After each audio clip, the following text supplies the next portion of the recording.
Good morning, আশা কৰোঁ সকলোৱে ভালে আছে। আজি মই দশম শ্ৰেণীৰ বৰগীত নামৰ পাঠটিৰ ভাৱ বিষয়ক প্ৰশ্নসমূহৰ উত্তৰবিলাক লৈ আহিছোঁ।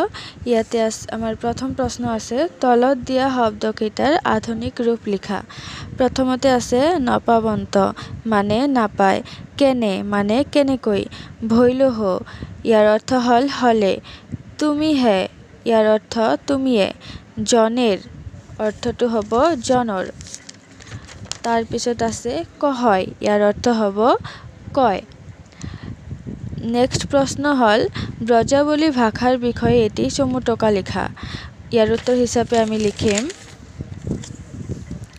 মহাপুৰুষ শ্ৰী শংকৰদেৱৰ সময়ত অসম, বংগ আৰু উৰিষ্যাত এটা কৃত্ৰিম উপভাষাৰ মাধ্যমত ভগৱান কৃষ্ণৰ লীলা মাহাত্ম্য বিষয়ক গীত পদ সৃষ্টি হৈছিল। এই সাহিত্যিক ভাষাটোকে অসমীয়াত ব্ৰজাৱলী ভাষা বোলা হয়। ব্ৰজাৱলী ভাষা এক প্ৰকাৰৰ কৃত্ৰিম সাহিত্যিক ভাষা। ব্ৰজাৱলী ভাষাৰ মূল ভেটি মৈথিলী। মৈথিলী ভাষাৰ লগত ভোজপুৰী, নেৱাৰী আৰু কাষৰীয়া অঞ্চলৰ আন ভাষাৰ সংমিশ্ৰণেৰে ই এই ঠাই বিশেষে একোটা স্বতন্ত্ৰ ৰূপ লাভ কৰে।